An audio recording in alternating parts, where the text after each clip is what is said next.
Jag, this was a fascinating presentation. You clearly demonstrated how food, clothing, and shelter differences across cultures are due to climatic differences. Does the impact of climate extend to other household products such as automobiles and appliances? The impact of climate is not limited to food, shelter, and clothing, because those are daily necessities all over the world. So I wanted to focus on that, but then I began to understand and analyze that the impact varies across automobiles, appliances, any other product category, in any household product category. Automobile is the most obvious one, because in automobile, for example, whether you have a convertible or not depends upon what kind of a climate you will be in, right? By definition, as you would expect, therefore, the highest penetration of convertibles usually is in California or Arizona, where there's no rainfall, sun year-round essentially, and it seems to fit that architecture very well. Again, if you look at the penetration of convertibles in Southern Europe versus Northern Europe, Southern Europe has a lot more preference for convertibles than Northern Europeans, for example. Is the same thing if you analyze it. So automobile design itself varies accordingly. You have to have a design of the automobile in Northern European countries where it will be sturdy, functional against, for example, all kinds of snow-related capabilities. Just to give an example of a little more depth, Volvo was the first car, because it is designed for Scandinavian market primarily. They've gone on this safety as their campaign. But Volvo was the first car maker who pretty much used Sweden as a country to mandate year-round headlamps, because there is dark. Winter months are cold, dark. And therefore you have to have headlamps, and they were able to show that with headlamps, you have a reduction in traffic accidents and traffic fatalities. Now headlamps are becoming necessary everywhere. They'll be mandating all over the country. So clearly in automobile, I can give you all kinds of examples as to how this is directly relevant. Road conditions vary by climate, and therefore the type of automobiles that you build, in terms of the design, structure, etc., varies, right? Appliances is more interesting, because in appliances, depending upon the climatic zones, the kinds of foods you will be preparing at home will vary. If you take a typical Indian food, it requires tremendous amount of cooking, heat, etc., which is very different than if you want to do barbecue for a, let's say steak or something like that, as opposed to a fish-driven diet in some coastal economies, let's say Japan. It varies again by the size of the appliance, the type of appliance that you need varies enormously. Some countries like to make bread in open hearth, essentially, right?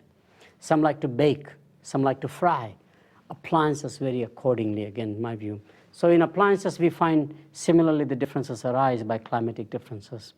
What about household services such as telephone, utility, and banking services?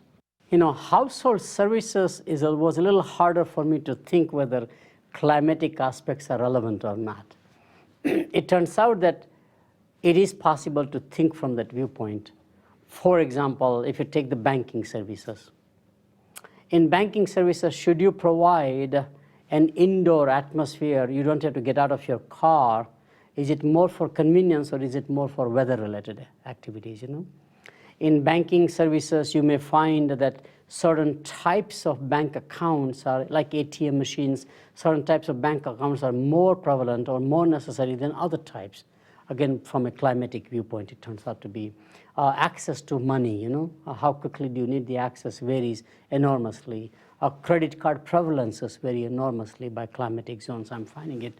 So I do think that services also are there, although link with services is not as clear-cut in my mind as it is with durable appliances, for example. Have you analyzed the impact of climate on industrial products and raw materials? The impact of climate on industrial products and raw materials is absolutely obvious. For example, machines are put into certain colors. Caterpillar has yellow color, for example. John Deere has green color. Many of the industrial instruments like Tektronix box, every engineer knows Tektronix are blue color. They were designed for industrial safety viewpoint from a climatic angle again, Indoor, outdoor usage and the climate. Does it stand out? Does it not stand out based on the climatic conditions? Surprisingly, the best examples for climatic adaptations come from tropical countries. In India, again, they decided to build their own digital switch for telephone industry, because in a dusty, hot, humid climate, typical switch that we make for the American market or European market is all air conditioned. Air conditioning is very expensive in that country. So they decided to build a switch that can tolerate a lot of dust, interestingly. Agricultural tractors were designed in such a way that they can accommodate a lot more dust, for example. So again, that's climatic related, but it's very fascinating that a lot of industrial machines we can easily relate to that way, just like automobiles and appliances. Raw materials the same way. In certain climatic zones, the tensile strength that you need for steel or any metal like aluminum varies enormously. Some are extreme temperatures, some are now some moderate temperatures. So you need to design products from that viewpoint, from the raw material and products that you design. So I find in industrial products and raw materials, this is even much more necessary than in household products and services. You linked climate with some of the fundamental traits of culture, or what anthropologists call the silent languages of time, space, friendship, possessions, and agreements. Isn't this a bit of a stretch? Linking climate to some of the cultural traits on which countries vary has been more fascinating to me, but it is not as well evident. Generally, nobody debates when I talk about food differences, clothing differences, and shelter differences. They all relate. I understand now. When I talk about time orientation, why some countries are so time sensitive or punctual and others are not, they say, it makes sense, but show me some evidence. So there's always that second yes, but kind of a notion. In my analysis, and especially with regard to industrial revolution, why did it happen in Northern Europe and not in Southern Europe? Why, in fact, we have this saying called, necessity is the mother of invention.